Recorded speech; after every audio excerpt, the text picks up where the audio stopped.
बिस्मिल्लाहिर्रहमानिर्रहीम। सबसे पहले तो मैं मशकूर हूँ तमाम हाउस से कि आपने तमाम इश्यूज़ पे बड़े संजीदा माहौल में सारी गुफ्तगू सुनी। हम में से कुछ दोस्तों ने अपना इज़हार ख्याल भी किया और आखिर में ख्वाजा साहब ने, सेक्रेटरी साहब ने ऑफ़र भी की कोई और दोस्त इस इशू पे जो बातें हो चुकी उनसे हट के भी अपना व्यू देना चाहे तो वो दे सकता है। एनी हो, मैं समझता हूँ कि शायद सारी बातें हो गई। पहले तो मैं माज़रत के साथ सब इस हाउस से भी और अपने उन भाइयों से मैं समझता हूँ कि हमें अपने हक़ के लिए पूरी बात करनी चाहिए, पूरे जोश के साथ बात करनी चाहिए, लेकिन इसके साथ हमारे अल्फाज की सिलेक्शन भी बड़ी ही माकूल होनी चाहिए, क्योंकि लाहौर हाई कोर्ट बार जैसे आपको पता है ये एशिया की सबसे बड़ी बार है। यहाँ पे कही हुई बातें, यहाँ पे इस्तेमाल हुए अल्फाज ये पूरी दुनिया में लोग सुनते हैं, देखते हैं। इसलिए मेरी उन भाइयों से माज़रत है जिन्होंने सख्त अल्फाज इस्तेमाल किए। यकीनन उनके जो नीयत है वो गलत नहीं होगी, लेकिन मैं समझता हूँ हाई कोर्ट बार उन ऐसे सख्त अल्फाज को जो हमें हमारे शान नहीं है, हमें वो कार्रवाई से एक्सपेंज करने चाहिए। इशू वज़ में बात करूँगा जी। सबसे पहली बात है कि ये सीएम की बात हुई, सीएम दाखिल नहीं हो रही और इस पे कुछ दिन पहले भी हमारे जो फाइनेंस सेक्रेटरी हैं उन्होंने रिक्वेजिशन दी, ख्वाजा साहब ने फीस की। हाँ, उसमें शायद कोई हमारी जो उस रिक्वेजिशन में कोई अल्फाज की सिलेक्शन थी वो बेहतर नहीं थी, जिसकी वजह से हमने ही मुनासिब समझा कि हम उसको विड्रॉ कर लेते हैं और साथ में इस पर मज़ीद कंसल्टेशन करते हैं। मैं अर्ज़ करता चलूँ जी, छुट्टियों के बाद जब छुट्टियों में ऑब्वियसली सीएम पे जो अर्ली हियरिंग थी उस पर पाबंदी थी, तो छुट्टियों के बाद रूटीन में सीएम जो हैं वो दाखिल होनी थी। लेकिन चीफ जस्टिस साहब ने ये प्रपोजल दी कि अगर आप कुछ देर और अगर मुझे अलाउ करें तो हम केस मैनेजमेंट में ऐसा सिस्टम लाने की कोशिश करते हैं कि ताकि जो अपना केसेस की फिक्सेशन है, पुराने केसेस हैं, कोई ऐसा हम मोडस ऑपरेंडी बनाएं कि चोक भी ना हो और केसेस की हेयरिंग भी शुरू हो जाए। बार ने उस वक्त मुनासिब समझा कि खैर है जहाँ पे 1.5 या 2 माह अर्ली हियरिंग नहीं लगी तो चले 1 माह और सही, उससे कोई फ़र्क नहीं पड़ता। हमने कोऑपरेट किया, मिल के कंसल्ट करके आपस में हमने कोऑपरेट किया कि अगर इसका कोई सलूशन निकलता है तो हमें वेलकम करना चाहिए। लेकिन मैं ये अफसोस के साथ कहता हूँ कि आज तक का जो रिज़ल्ट है उसमें मल्टीपल इश्यूज़ हैं। कुछ में जो मेन केसेस हैं उनमें हेयरिंग हुई हैं, बेहतर काम भी हुआ है, लेकिन मामले का हल नहीं निकला। उसमें मुझे अफसोस है। वो इस तरह भी कि अगर कोई रेफरेंस केस है तो आप ऑटो फिक्सेशन पे जाते हैं, वो किसी और जज के पास जाता है, उसके बाद कोई 4-5 दिन लग जाते हैं। इस पे भी बार ने अपना कंसर्न हाउस के हवाले से कम्युनिकेट किया कि इसका सलूशन निकलना चाहिए। आईटी में ऐसा मैकेनिज़्म होना चाहिए कि जो रेफरेंस केसेस हैं उनमें 3-4 दिन इस तरह ज़ाया नहीं होना चाहिए। और बाज़ औक़ात कोई अर्जेंट मैटर होता है, स्टे मैटर होता है, उसमें भी आज तक सलूशन नहीं निकला। इसलिए मेरी ये आज के हाउस के तवज्जो से गुजारिश है चीफ जस्टिस साहब को कि इसका फौरी तौर पे सलूशन निकालें जो ऑटो मार्किंग है। हमें ऑटो मार्किंग से कोई इशू नहीं है। जैसे ख्वाजा साहब ने बताया, मैं पूरी जिम्मेदारी से कहता हूँ कि आपकी हाई कोर्ट बार ने ना कासिम खान को जो एक्स चीफ जस्टिस है उसके सामने हमने कोई बैगिंग की और ना कोई ज़ाती रिक्वेस्ट की, और ना इन चीफ जस्टिस साहब के सामने हमने कोई भी अपना ज़ाती इशू लेके नहीं गए। हम जब भी गए हैं कलेक्टिव इशूज़ पे गए हैं और बार के इशूज़ पे गए हैं। इस पे हम समझते हैं कि अब जो फिक्सेशन के हवाले से सीएम्स हैं, अगर इनका कोई केस मैनेजमेंट का सिस्टम जो मैक्सिमम हम टाइम दे चुके, अब इसमें फौरी तौर पर जो अगर तो कोई उन्होंने अरेंज करना हो तो मैं समझता हूँ कि सोन आफ्टर वोकेशन इस पे अर्ली हियरिंग जो है वो हम डिमांड करते हैं इस हाउस के ज़रिए और इंशाल्लाह इम्प्लीमेंट भी करवाएंगे।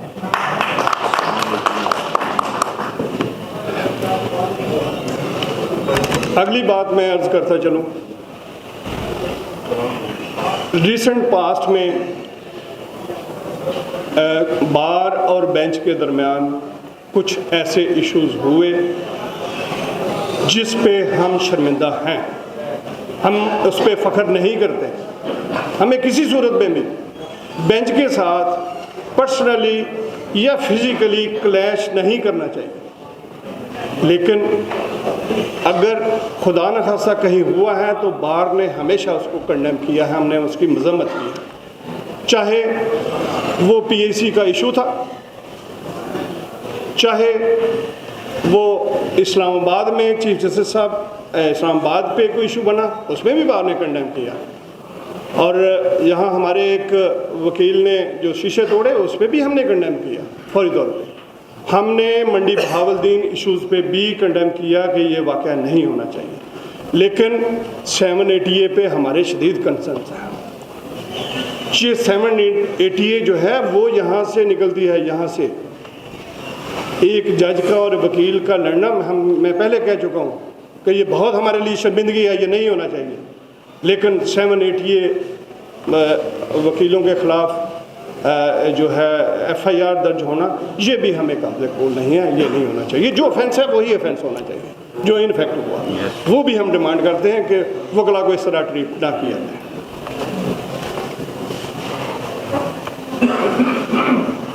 जब से हम बाहर में आए, हमारा पहला इशू जो सबसे पहली हमने कलेक्टिव बात की, पहली मीटिंग में हमने कहा कि बार को आप फाइनेंशियली इंडिपेंडेंट करने में हमारी मदद करें। जी, हमने जैसे कासिम खान साहब से भी रिक्वेस्ट की, ये मेरे बाकी तीनों भाई गवाह हैं, हमने सिर्फ एक बात की, सिर्फ एक मुतालबा किया कि हमें फाइनेंशियली इंडिपेंडेंट होने में हमारी मदद करें। हम ना तो गवर्नमेंट के सामने बेगिंग करना चाहते हैं, ना किसी और अदारे के साथ। कोई ऐसा मैकेनिज़्म दिया जाए जिसके ज़रिए हम इंडिपेंडेंट हो जाएं। हमने उस वक्त भी ये प्रपोज़ल दी, ये वकालतनामा या टिकट के हवाले से कि बार के वेलफेयर फ़ंड में बात आ जाए, लेकिन बदकिस्मती से कासिम खान साहब भी अपने मामलात में मगन रहे, अपने बच्चों के मुस्तक़बिल बनाने में मगन रहे, और इस हाउस से हमने बाकायदा चीफ जस्टिस साहब को कॉन्फिडेंस में लेके हमने रेजोल्यूशन भी पास की, लेकिन बदकिस्मती से उस पर भी आज तक कोई डेवलपमेंट नहीं है। वर्किंग ये हो रही थी या हो रही है कि हम कोई लॉ बेकिंग चाहते हैं। भाई बात ये है कि बार को तो पैसे चाहिए ना, ये जो हमारे 90 जो सर्वेंट हैं वो कहाँ से खाएं? उन वो सैलरी उनका वाहिद ज़रिया मुआशा है, जो हमसे सैलरी लेते हैं, वो हमने कहाँ से देना है? तो हमने पूरी शदोमत के साथ फाइनेंशियली इंडिपेंडेंट करने की बात की। हमने नहीं कंप्रोमाइज़ किया अपनी बार के वकार को कि हम जाके किसी और के एजेंडे को मानते हुए हम उनके सामने सरेंडर करें और वहाँ से बड़े बड़े चेक ले लें। हमने आपका केस हर जगह पे लड़ा, हमें कोई शर्मिंदगी नहीं है, हम आपके सामने हर तरह की अकाउंटेबिलिटी के लिए तैयार हैं। जहाँ तक बात फिर इसको फाइनेंस को बढ़ाने के लिए हमने यहाँ खिदमत सेंटर जो कायम करवाया, जिसमें भी अनफॉर्चुनेटली किसी ने मदद नहीं की सिवाय हाईकोर्ट बार ने अपने पर्सनल लिंक्स पे। ये पहला खिदमत सेंटर है पाकिस्तान में जो यहाँ हाई कोर्ट में इस तरह इस्टेब्लिश हुआ कि जिसमें पूरे पंजाब से FIR मिल रही हैं, और हमने ये पर्सनली रिक्वेस्ट की IG साहब से कि आप हमें FIR सर्टिफाइड कापी में लाहौर हाई कोर्ट बार को 200 रुपीज़ जो है वो वसूल करने दें, जो उन्होंने अलाउ किया। हम उनके शुक्रिया अदा करते हैं। मैं आज इस हाउस के तवज्जुह से भी शुक्रिया अदा करता हूँ कि किसी तरह बार के फंड्स में हमें मदद मिल जाएगा। वो बहुत बड़ी फैसिलिटी थी। इसके अलावा कोई और फैसिलिटी वहाँ है नहीं जिसके बारे में हम चार्ज करें, लेकिन वो भी हार्डली मेरा ख्याल है कोई 7-8 हज़ार रोज़ाना वहाँ से बार को इनकम हो रही है। लेकिन मैं समझता हूँ कि शुक्र है हमने कोई 2-3 लाख रुपया मंथली इनकम दे के जाएंगे। और इसी तरह बार की पार्किंग का मैं भी अर्ज़ करता चलूँ, वो भी 25,000 पर मंथ थी अरसे से, हमने कोई 1 लाख और 1,10,000 रुपये हमने पर मंथ दी है इस साल। हमने आपके एक एक पैसे को लुक आफ्टर किया। आज की जो खाई साहब की बात है कि हम एम्प्लॉइज़ के लिए निकलवाना चाहते हैं जो अमाउंट है, ये वहाँ कमेटी रूम में बैठ के डिसाइड होता है।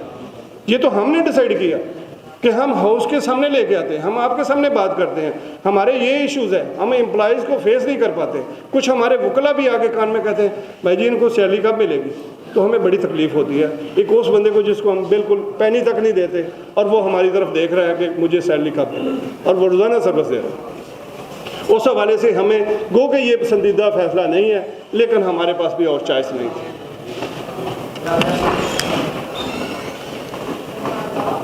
ये बात हुई ट्रांसफ़र और पोस्टिंग के हवाले से। मैं समझता हूँ ठीक है, ये डोमेन है चीफ जस्टिस साहब के ऑफिस का कि वो ट्रांसफ़र और पोस्टिंग करें, लेकिन मैं समझता हूँ कि जो पॉलिसी इस वक्त ट्रांसफ़र और पोस्टिंग की है वो शायद इफ़ेक्टिव नहीं है, बल्कि बहुत मैं समझता हूँ ये हम नाकामी की तरफ जाएंगे। इसलिए कि ये कहाँ का ये एडमिनिस्ट्रेशन होगी कि हम एक बंदे को रहीम खां से उठाएं और उसे भेज दें, जेलम भेज दें, और जेलम वाले को हम रहीम खां भेज दें। वो जब उसे पीस ऑफ माइंड नहीं होगा, उसको वो अपने घरेलू मामला से जब वो उसको मैनेज ही नहीं कर पाएगा तो वो कोर्ट वर्क नहीं करेगा। आपने अगर करप्शन ख़त्म करनी है, आपने मोनोपोली ख़त्म करनी है, तो ये वाहिद रास्ता नहीं है। ये मैं समझता हूँ ये सबसे सख्त तरीन फैसला होगा और इससे फ़ायदे भी नहीं होंगे। तो मैं इस हवाले से भी समझता हूँ कि बाहर का अगर आप इनपुट लेते तो आप इस तरह का इतना सख्त फैसला ना करते, बल्कि रूट ट्रांसफ़र करते। जो लोग अरसे से लाहौर में बैठे हैं, ठीक है, उनको आप भेज देते मुल्तान। क्या मुल्तान जाके भी वो करप्शन से बाहर नहीं आते? अगर आपकी एडमिनिस्ट्रेशन इस हद तक कमज़ोर है या फेलियर है तो फिर अल्लाह हाफिज़ है। और ये वाहिद रास्ता नहीं है जो आपने किया। इस पे हम समझते हैं कि आप जो आपको रिकमेंड करने वाले हैं, आप उनसे इसको रिकन्सिडर करवाएं और रैशनल किस्म की ट्रांसफर्स करें। आखिर में बात आ गई रूल्स की। हम सब अपनी स्पीचेस में कहते हैं, कौन सा यहाँ कैंडिडेट है जो ये नहीं कहता कि मैं ऑफिस ऑफ ऑनर के लिए इलेक्शन लड़ूंगा, मैं ऑफिस ऑफ प्रॉफिट के लिए नहीं लड़ूंगा, मैं प्रॉपर्टी डीलर नहीं हूँ, मैं प्रैक्टिसिंग लॉयर हूँ। सारे तो स्लोगन आप ये बोलते हैं, और जहाँ पे इम्प्लीमेंट करने की बात आती है तो आप सोचते नहीं है, पढ़ते नहीं है कि भाई हो क्या रहा। मुझे ये बताएं, जैसे हसन वड़ाई ने कहा कि हम डेरों पे जाके अनाउंसमेंटें करते हैं, हम शादी हालों में जाकर करते हैं। एक प्रैक्टिसिंग वकील सोच के बताए मुझे वो कैसे ये इलेक्शन लड़ेगा, वो कहाँ से 5 करोड़ अरेंज करेगा। और जब हम खाली रूल्स बना दें जी ऐसा नहीं खर्च करेगा और उस पर कोई पिनल एक्शन ना हो, तो कैसे उसको आप पकड़ सकते हैं? वो ठीक है जी, मैं तो कर रहा हूँ अपना मार्केट में फंक्शन, कर ले जो करना। अगर आप कुछ कर नहीं सकते तो फ़ायदा क्या उन रूल्स का? आप इजाज़त देते हैं कि ठीक है मार्केटों में भी फंक्शन हो, आप बॉर्डर पे, तो किस बात में आप शोर कर देते हैं? ये कौन सी गलती है? अगर आप किसी को डिस्क्वालिफिकेशन का इख्तियार नहीं देंगे तो क्या ज़रूरत है ये अमेंडमेंट्स की?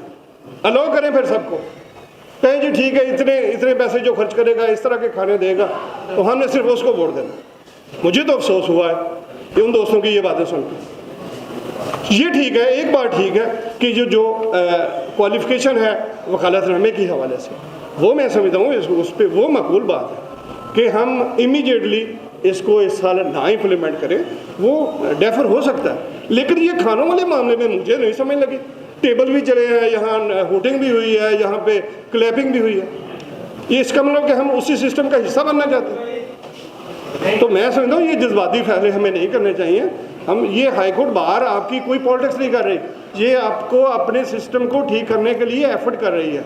हमने और कुछ नहीं किया सारा साल, हमारा कोई एजेंडा नहीं है इसके अलावा कि हम सिर्फ अपनी बार को ठीक करना चाहते हैं। तो मैं हाउस के सामने ये रिक्वेस्ट जरूर करूँगा कि जो disqualification to the extent of cases है उस पर हम समझते हैं अगले साल से उस पर अमल दरामद होना चाहिए।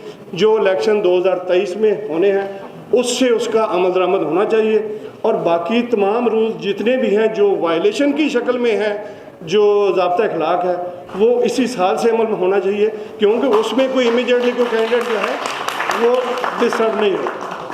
तो इसके अलावा मैं आप सब दोस्तों का एक दफ़ा फिर शुक्रिया अदा करता हूँ। ये हाई कोर्ट बार आपकी अपनी हाई कोर्ट बार है, हम सिर्फ़ और सिर्फ आपका ब्रीफ पकड़ के चलते हैं। हमने कभी ना किसी पॉलिटिकल पार्टी का और ना किसी और अदारे का हमने कोई ब्रीफ नहीं लिया, हम सिर्फ आप दोस्तों को आंसरेबल हैं। बहुत शुक्रिया जी, थैंक यू वेरी मच।